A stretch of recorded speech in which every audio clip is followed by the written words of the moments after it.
Ils sont sous pression. Le discours habituel, c'est « Oh, ils ont déclaré la guerre aux États-Unis il y a 47 ans ». Mais le fait est que l'agression a été très majoritairement initiée par les États-Unis, l'Occident et leurs partenaires dans le monde entier. Pour l'Iran, c'est donc une situation où, après des décennies de mauvais traitements, après avoir subi des sanctions qui ont causé tant de choses terribles à tant d'innocents en Iran, après l'aide apportée à l'Irak dans sa guerre contre l'Iran, avec tout ce qui s'est passé au fil des années, et maintenant, enfin, cette guerre que Bibi Netanyahou, vous l'avez sans doute vu jubiler après le 28 février, quand la guerre a commencé, en disant « Je voulais faire ça depuis des décennies ». Vous savez, c'est enfin arrivé. L'Iran, regardez, pensez à l'endroit où il se trouve par rapport à ses voisins.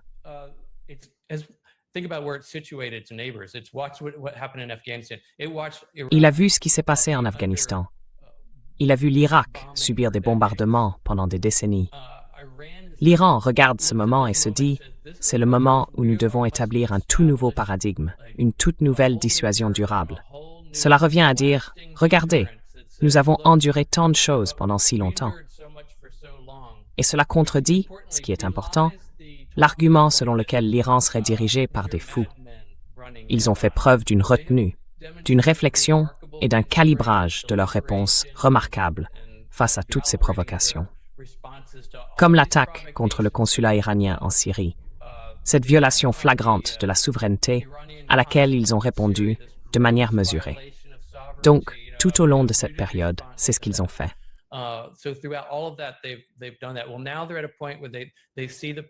Eh bien, ils en sont maintenant à un point où ils voient la puissance du détroit d'Ormuz et ils sont déterminés à imposer un tout nouveau paradigme.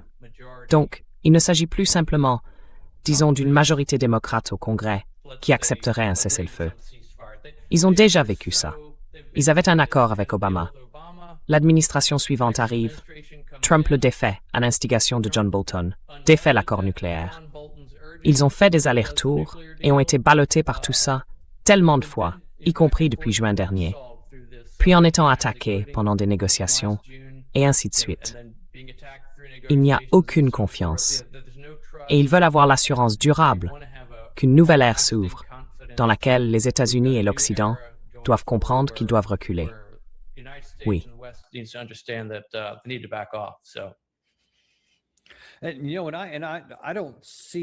Vous savez, je ne vois pas les choses du côté iranien.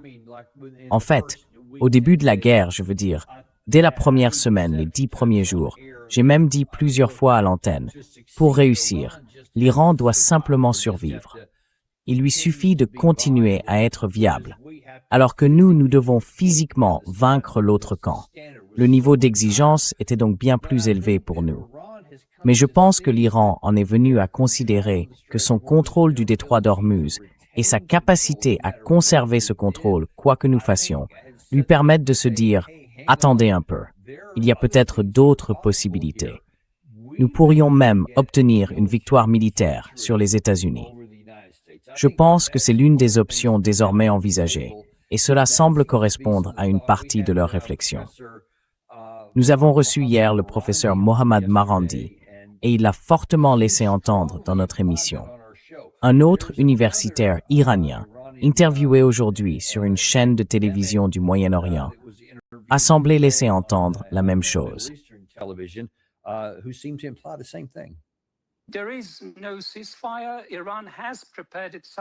Il n'y a pas de cessez-le-feu. L'Iran s'est préparé à un conflit prolongé, en anticipant que les États-Unis pourraient préparer une attaque militaire majeure contre l'Iran et faire massivement monter la guerre d'un cran. Et l'Iran a restructuré ses organisations militaires et de sécurité dans cette perspective. L'Iran a tiré les leçons de la guerre. Il a donc fait évoluer sa stratégie, passant d'une posture défensive à une posture offensive.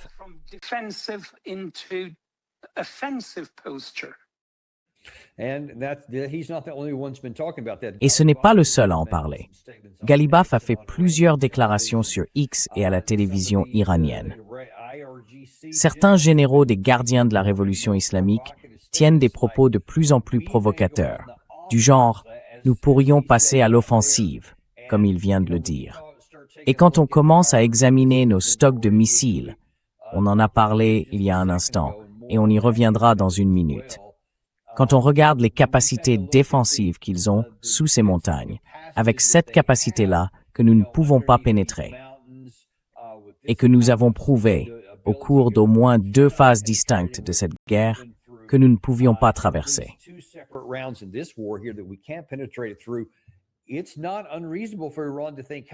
Il n'est pas déraisonnable que l'Iran se dise « avec le détroit d'Ormuz, on peut passer à l'offensive ici et peut-être entraîner les États-Unis dans une guerre qui pourra encore davantage épuiser ces chiffres pour les faire baisser. » Encore une fois, gardez bien ceci à l'esprit, c'est absolument crucial à comprendre.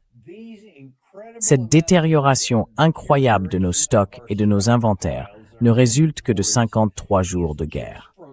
Alors, vous pouvez peut-être y ajouter certaines frappes contre les Houthis dans le passé. Mais là, il s'agit des stocks d'avant-guerre. C'est ce qu'affirme le CSIS. Que se passerait-il si nous étions entraînés, sans l'avoir choisi, dans un conflit? Si nous ne pouvions pas simplement choisir nos 40 jours ici, nos 13 jours là, mais que nous nous retrouvions enfermés dans un conflit durable, à long terme, dont nous ne pourrions pas choisir de sortir, et que nous épuisions ces armes de haute précision, qu'est-ce qui se passerait alors?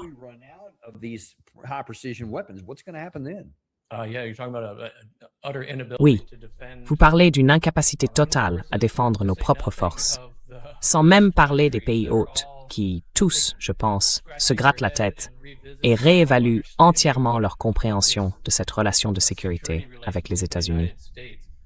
Ce qui était peut-être considéré auparavant comme un atout apparaît maintenant, de manière écrasante, comme un handicap. Avoir cet empire américain interventionniste qui utilise votre pays comme base. Vous vous retrouvez désormais dans une situation où nous avons déjà constaté l'incapacité à défendre ces pays. Si cela va encore plus loin, on assistera à un mouvement de retrait encore plus marqué. L'attention est tellement focalisée sur la dénucléarisation du prétendu programme nucléaire inexistant. Mais ce que nous voyons à la place, c'est un retrait des bases. Et je pense que ce sera un objectif majeur de ce que l'Iran cherche à accomplir ici.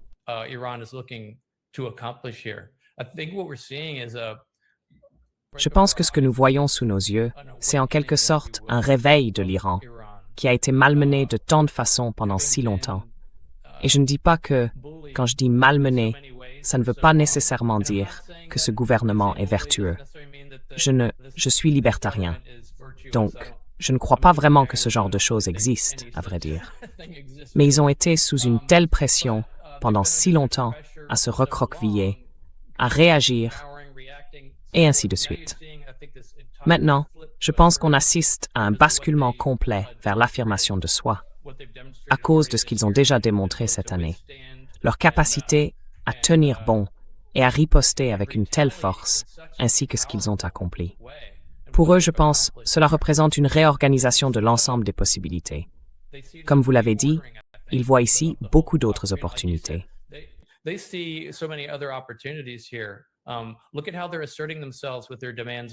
Regardez comment ils s'affirment aujourd'hui dans leurs exigences, en y incluant pleinement Gaza et la Cisjordanie. Regardez leurs menaces, je crois que c'était hier, ou peut-être avant-hier, contre la Syrie. Ils disent que si vous vous impliquez au Liban, en vous en prenant au Hezbollah, ils exerceront des représailles massives. Je crois qu'ils ont cité 100 cibles précises qu'ils frapperaient, y compris le palais. Je ne pense pas qu'il y a encore quelques années, l'Iran aurait forcément proféré une telle menace.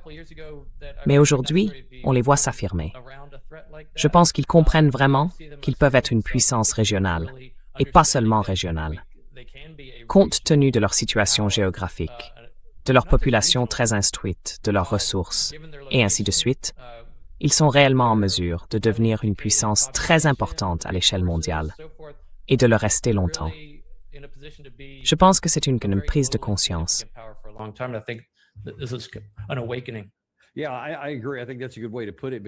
Oui, je suis d'accord. Je pense que c'est une bonne façon de le dire, parce qu'ils en ont pris conscience. Je pense qu'avant le début de tout ça et dans les premières phases, il y avait peut-être un large consensus à Téhéran pour dire « Oui, il faut simplement survivre pour pouvoir gagner ». Mais ensuite, je pense parce qu'ils ne savaient pas comment ils pourraient fermer le détroit d'Ormuz. Ça a toujours été quelque chose de théorique. Mais une fois qu'ils ont réellement vu comment ils pouvaient le contrôler et la puissance que cela leur donnait, je pense que, un peu comme ce spécialiste vient de le dire,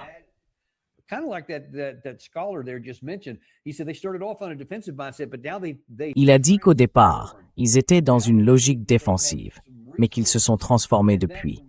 Ils voient désormais qu'ils disposent de certaines ressources.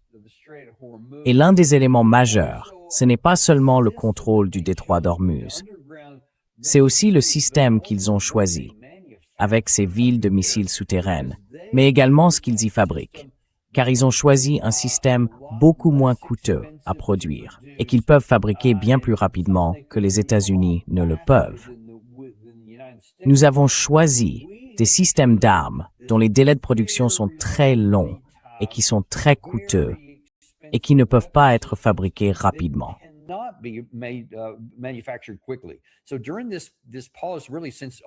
Donc pendant cette pause, en réalité depuis avril, alors que nous sommes dans une pause de fait, à l'exception de cette courte fenêtre de 13 jours, la partie iranienne a augmenté ses stocks.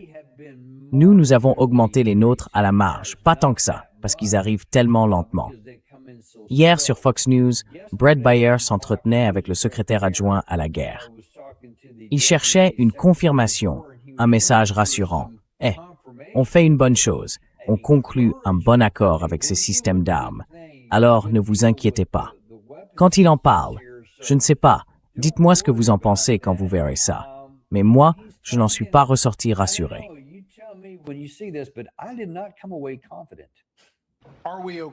Est-ce que ça nous convient si le président dit demain que nous allons mener un effort soutenu à l'intérieur de l'Iran? Avons-nous les munitions nécessaires pour que cela soit possible? Eh bien, je pense que le président Trump, le secrétaire Hegseth et le général Kane ont tous clairement affirmé que nous sommes prêts. L'armée américaine peut vaincre n'importe quelle menace, à tout moment et en tout lieu de notre choix. Et je pense que cela reste vrai aujourd'hui. D'accord, parce que c'est justement ce que j'allais vous demander. En mars, vous avez dit au Congrès que nous avions les armes dont nous avions besoin, mais c'était il y a 5 mois. Écoutez, Trump vient de... Il n'a pas dit adéquat. Il a dit que les États-Unis avaient les moyens de faire la guerre indéfiniment, que nous avions, en pratique, un stock illimité d'armes et de munitions. D'où tient-il ça? Qui le lui a dit? Est-ce vous qui lui avez dit? Est-ce le secrétaire Hegseth qui lui a dit que nous avions un stock illimité d'armes? J'ai participé directement à une conversation avec le président. Pensez-vous que nous disposons d'une réserve illimitée d'armes? Je pense que nous avons les armes dont nous avons besoin. Mais ça fait 55 jours que vous bombardez les Houthis, 13 jours que vous défendez Israël, et maintenant 5 mois et demi, et ce n'est pas fini, de conflit avec l'Iran. Croyez-vous toujours à ce que vous avez dit à ce moment-là? Oui, absolument.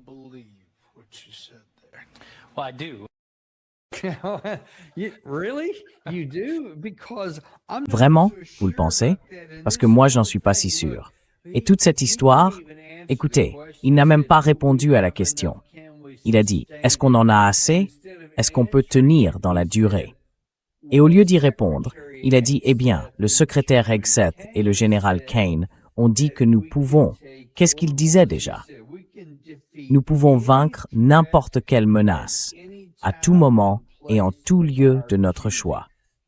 C'est un slogan qu'on voit depuis des décennies à l'arrière des Humvee et sur toutes sortes d'autres trucs. D'accord? Ce n'est pas la réalité. Parce que si c'était la réalité, alors nous aurions déjà vaincu l'Iran au moment et à l'endroit de notre choix. À moins que d'une manière ou d'une autre, nous ayons choisi de faire traîner ça. Je ne sais pas. C'est peut-être le cas. Vous en pensez quoi?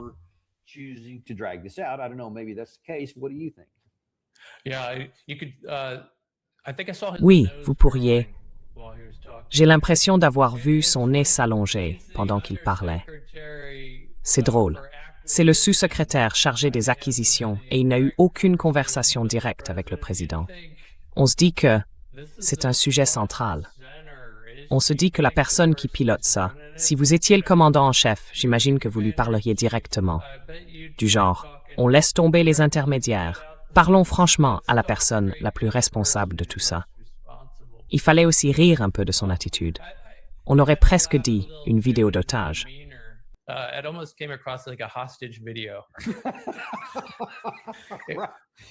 C'était aussi comme ça que je l'ai vu. Je suis content que vous l'ayez soulevé. Oui, c'était pas... Il n'y avait pas beaucoup de sincérité là-dedans. Et comme vous l'avez dit, le fait que, plutôt que de s'exprimer en tant que sous-secrétaire à l'acquisition, il se contente de citer le grand dirigeant, en dit long. Exactement. C'est donc une administration qui fonctionne à coups de rhétorique guerrière et de rodomontade. Et Hegseth, le chef des rodomontades, dont les qualifications consistaient à impressionner Trump depuis son bureau à Fox News. Ce ne sont que des rodomontades, de la fanfaronnade, le torse bombé, et rien pour étayer tout ça.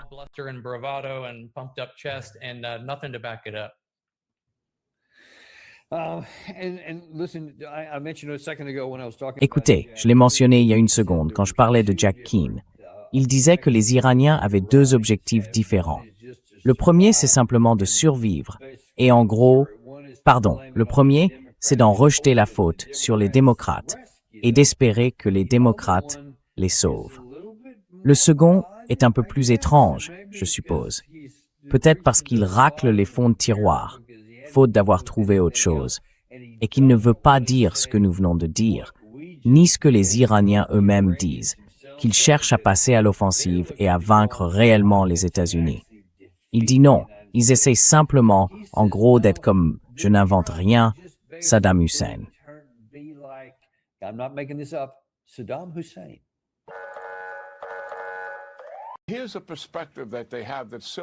Voici une perspective qu'il partage avec Saddam Hussein.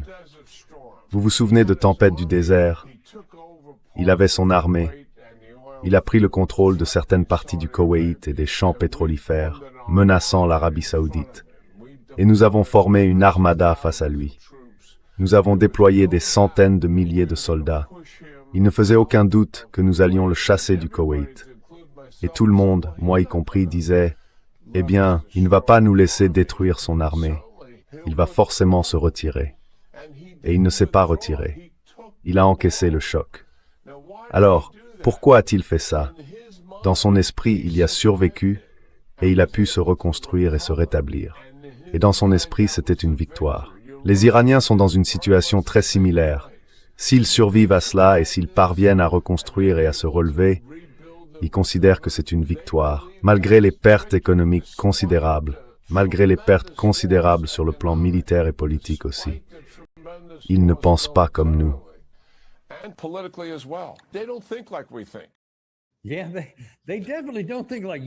Oui, c'est clair qu'ils ne pensent pas comme vous. Je crois qu'on peut le dire. Mais enfin, d'abord, je faisais partie de cette armada en 1991. Donc je pense qu'il doit retourner revoir son histoire. Parce que Saddam Hussein, premièrement, pensait qu'il allait pouvoir conserver ça. Il ne pensait pas que les États-Unis allaient envahir. Mais quand ils l'ont fait, il s'est replié sous la pression du 2e régiment de cavalerie américain, entre autres en quittant le Koweït pour retourner en Irak. Et donc, il a survécu et a vécu un jour de plus. Mais premièrement, nous n'avons pas de force terrestre en ce moment, Brian. Nous n'avons rien qui puisse les menacer. Et nous avons montré que nos missiles sont sur le point de s'épuiser et qu'aucun de ceux que nous avons utilisés jusqu'ici ne les a mis à genoux ni n'a traversé une montagne de granit. Alors, qu'est-ce que ça vous dit aujourd'hui? Saddam Hussein va-t-il revenir?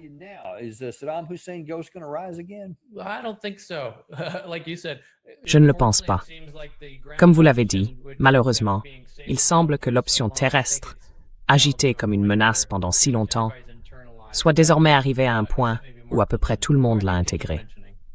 À part peut-être Mark Levin, que je déteste continuer à citer, mais il est l'exemple parfait d'une rhétorique absolument atroce sur cette question. Nous n'allons pas assister à un engagement au sol. Il s'agit davantage de simplement survivre. C'est un tournant générationnel pour l'Iran.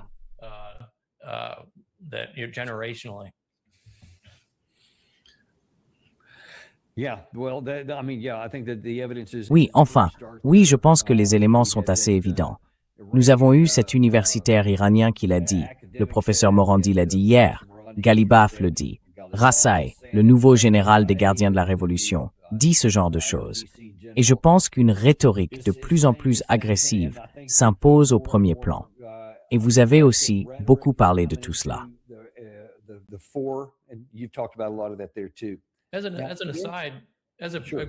Juste une parenthèse rapide. Vous savez, il évoque le Koweït et la conquête du Koweït, le 2 août 1990. Aussi brève est-elle été, grâce à vous. Mais, vous savez, le Koweït est aujourd'hui en suspens. On pourrait voir des milices irakiennes commencer à avoir le Koweït dans leur ligne de mire, un pays que l'Irak considère depuis longtemps comme devant faire partie de l'Irak. C'est donc intéressant d'entendre le Koweït être évoqué dans cette conversation. Nous avons parlé d'une recomposition de l'ensemble. Une partie de cela pourrait concerner, vous savez, des changements parmi les États autour du Golfe Persique. Cela peut sembler tiré par les cheveux, mais ça ne l'est pas.